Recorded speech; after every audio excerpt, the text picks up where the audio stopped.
This is BiggerPockets Daily. I'm your host, Tyler.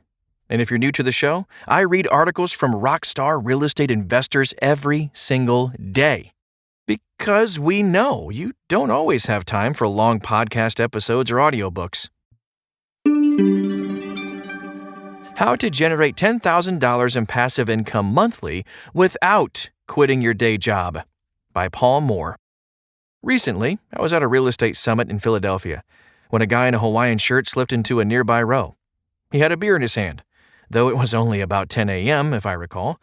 He looked a bit out of place, honestly, and I couldn't help but notice that he seemed to be, let's say, more relaxed than everyone else. I struck up a conversation and learned that he travels the world full-time on his real estate profits. And he said his goal was to work as few hours as possible. He seemed like he was having fun. I just had to probe. I never would have guessed he was a former banker. This guy, we'll call him Martin, had shucked his suit and tie for a suitcase and a straw hat. He had learned the secret of Airbnb arbitrage.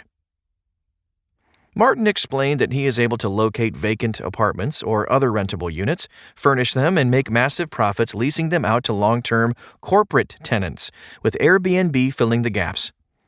This guy has 19 rentals and works a few hours per week while the cash rolls in.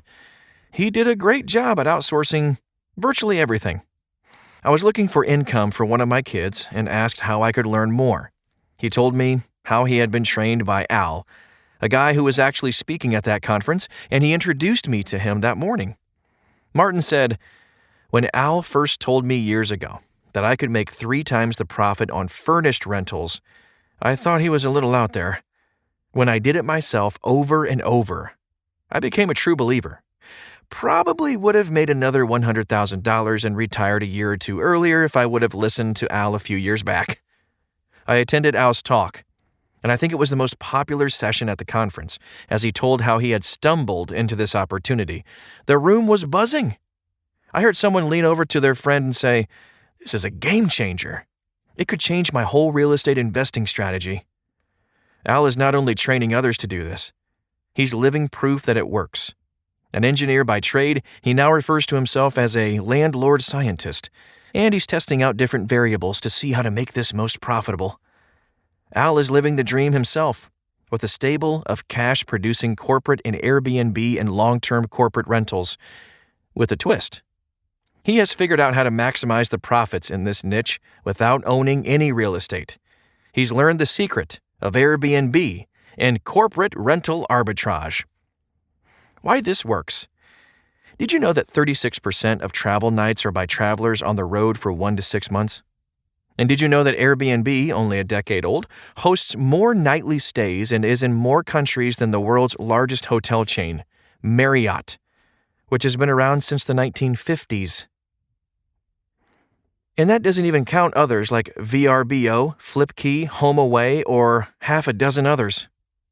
This is your chance to get in on this business travel economy. So, who will this work for? It's really quite simple, yet powerful, and it works great if you don't own any real estate, and equally well if you do. A guy on my team is going through this training program right now, and we are setting up 2 of our units as furnished rentals this week. If it works well, we plan to do many more. I know others who are profiting from this strategy with rented units and rented furniture, and very little out of pocket.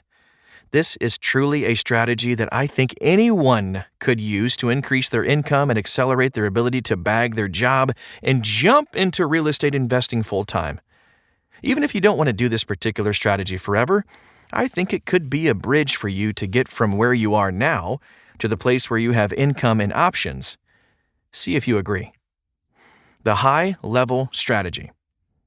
The strategy is to lease or own a vacant rentable unit in the right location. Then furnish it beautifully with all the nice touches. Professionally photograph it, turn on all the utilities, then list it on Airbnb and several similar sites. Once you've got some nights booked, go to the next level. Go out and start marketing to corporate clients who need long-term stay, say 1 to 12 months corporate stays. As soon as possible, plug one of the long-term tenants into your unit and halt the short-term stays. If you can find more tenants through that company or individual, you may be able to expand your business into multiple units. Profitability. You will love this. Often, a typical unfurnished rental unit cash flows at $100 to $300 per month to the owner. I realize there are wide variations to this, so don't shout me down. Many units on straight Airbnb may cash flow a net $700 to $1,000 or even more per month.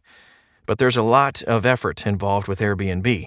You've got to answer prospective tenants' requests, help them check in, check for damage, help them find the closest grocery that carries semi-boneless ham, get a timely cleaner in, and much more. That's why I think a lot of people, especially those with busy lives, jobs, or a desire to travel the world and drink beer at 10 a.m., may like this corporate landlord arbitrage strategy better. From what Al tells me, and what we've learned in his training, the long-term corporate travel clients will typically provide cash flow of just a little lower than an Airbnb strategy. For the sake of argument, let's say $600 to $800 per month. But this strategy takes a fraction of the effort, at least once a tenant is secured, which takes more effort than Airbnb but has no commission attached, and it may therefore be more sustainable and easier to grow. Hang with me, and I'll tell you how one guy's business skyrocketed as a result of one sales call. Here's some math. This is an example straight from Al. Guest pays $1,860, rent due to owner $950, utilities $130, monthly profit $780.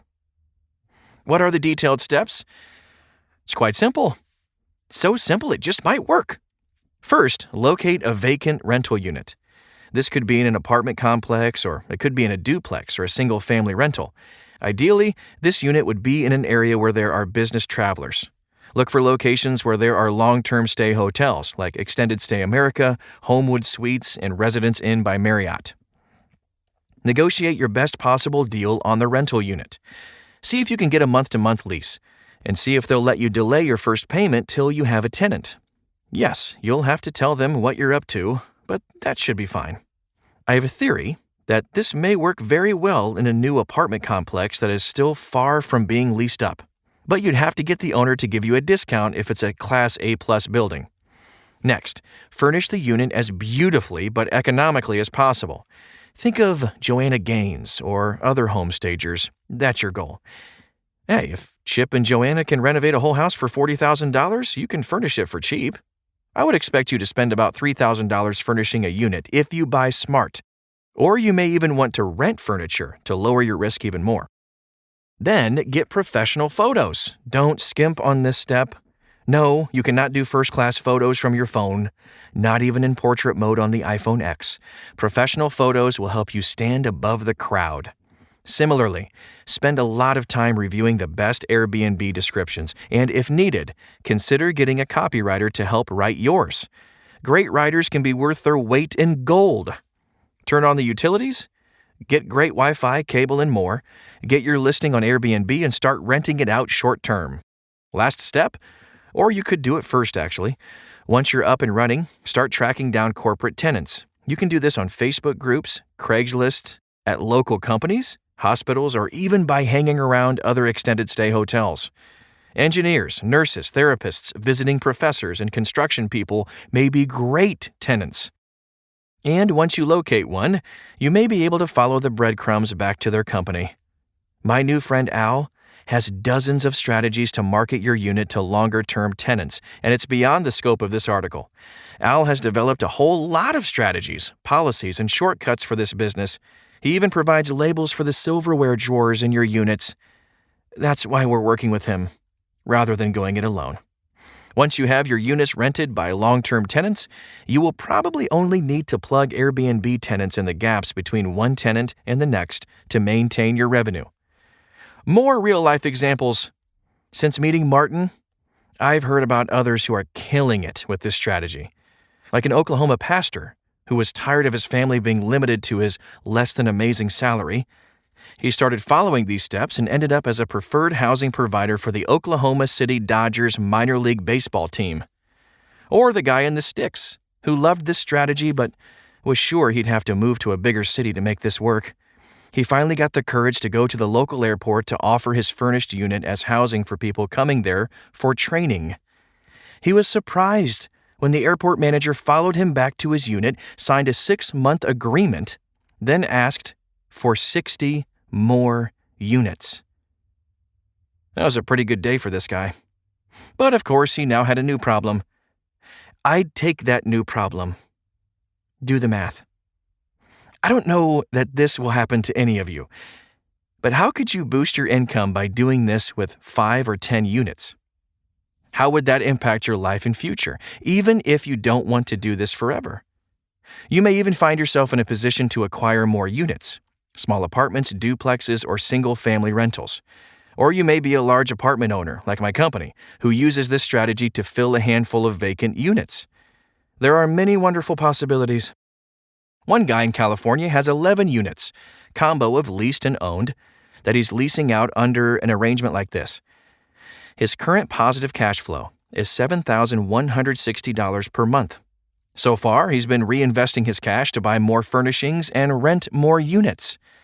But he told me that when he hits $10,000 per month, he's going to stop there and enjoy the fruits of his labor. He hopes to get there by the end of this year. And for those of you who know my story, you may recall that my business partner and I built a whole complex to provide furnished corporate housing to oil workers in the Bacon region of North Dakota. We decked out the rooms, gave them great cable and internet, and charged them $39.95 per month. This was based on a hotel daily rate of $129, a steal in those oil rush days. We made bank, I can promise. We took an inordinate amount of risk to pull this off, and I honestly wouldn't do it again. But it is a strategy to consider if you are in an area with higher demand than supply and you don't mind some risk. The great news is you don't have to take much risk at all to pull this one off. This is very doable, and you don't have to travel the world or drink beer for breakfast necessarily to pull it off. You can do it in your pajamas, from the comfort of your own home. Which sounds like a great business to me. That's this Tuesday's show. What do you want to hear more of? Shoot us an email at podcast@biggerpockets.com to let us know. Thanks for spending time with us, and I'll be back tomorrow. No, really. If I'm not back tomorrow, something's seriously wrong.